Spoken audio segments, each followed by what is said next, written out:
Ay mga sipag, magandang araw po sa ating lahat. Sa video ito mga sipag, isi-share ko sa inyo dito kung ano yung word na bawal po mga kasipag na nagkakaroon agad ito ng violation po mga kasipag. Meron po isang content creator mga kasipag na violation po dahil sa word na kinumins niya po ito doon sa live ng isang content creator po mga kasipag. Nagkaroon po siya dito ng violation sa community standard po mga kasipag. So ito yun mga kasipag, ibabasa ko po sa inyo. Restriction overview po mga kasipag. Kaya maging aware po kayo sa word kung ano yung word na iyon. So August 13, kahapon pa po ito mga kasipag, we understand that mistakes happen so we didn't restrict your account. So ibig sabihin mga kasipag, isang beses pa lang ito na gawa niya sa community standard na violation, ito malaking case ito mga kasipag. Pero dahil isang beses pa lang, so hindi muna siya ni-restrict. Pero pag once sa makadalawa mga kasipag, naku po, alam mo ang consequence, not recommendable po mga kasipag, at ito po ay talagang warning account po mga kasipag. So 3 months po yan mga kasipag, mag-aantay ka pa po mga kasipag.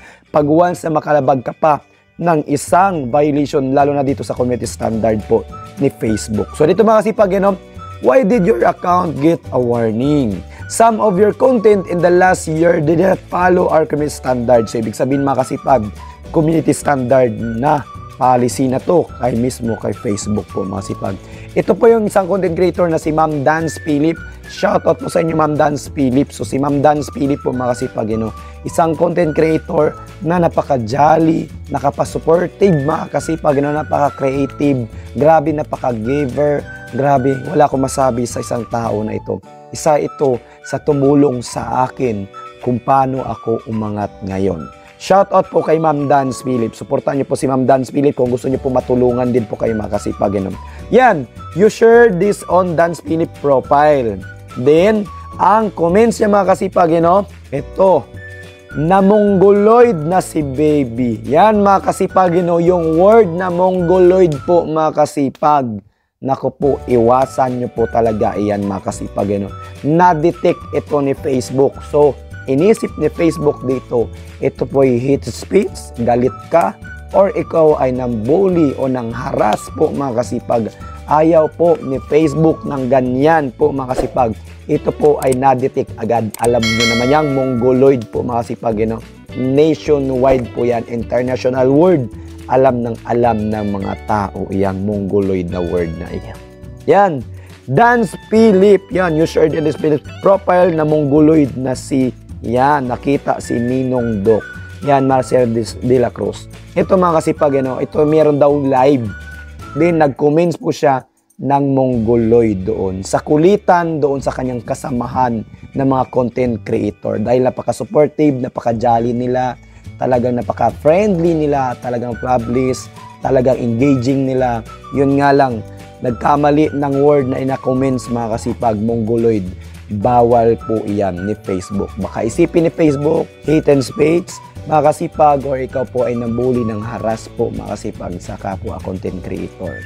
Yan mga kasipag, sana po maging aware po ang bawat isa po mga kasipag sa mga word na ito po mga kasipag. Nung unang araw, yun mga kasipag, meron na violation, na restrict dahil sa tusukin na word, then yung sexy na word, yan mga kasipag, at ang dami pang word na akala ni Facebook ito'y harass, bully o nambabanta po mga kasipag. Iwasan nyo po iyan, mga ganyang bagay po mga kasipag. Yung tusukin, yan, yung sexy, meron nagkaroon sa ganyan. At yung photo, ay ba pa? Di ko alam kung ano pa yung mga ibang word na ang daming nagka-violation. Basta yun yung ni-share ko po sa inyo mga kasipag. Maging aware po kayo. Yan. Huwag po kayo basta-basta ha. Mongoloid. Iwasan nyo po. Yan. So, yan lang po yung masishare ko sa inyo mga kasipag. Sana po meron kayo natutunan sa video na ito at sana po nakatulong. At kung gusto nyo mga kasipag, pasupport na nga po sa ating YouTube channel na Quickies TV. Din po mga kasipag. Pasubscribe nyo po mga kasipag kung hindi pa po kayo nakasubscribe. At sama nyo na po ang ating Facebook page sa Quickies TV. Din po mga kasipag. Marami din po kayo matutunan doon. At masusuportahan din po kayo doon sa ating group din po mga kasipag. na Kasipag Team. Tulungan po mga kasipag. At pindutin na rin po ang notification button para mas dated ka sa mabagong videos i-upload. At kung meron ka suggestion at katanungan mga kasipag, mag-comment down below na kayo sa baba para pag nabasa ko yan, sasagutin ko yan at magagawan po natin ng content video yan hanggang sa atin mga kaya. At huwag rin po kalimutan mag-like and share. Mga kasipag, maraming salamat sa panonood. Have a nice day and God bless all.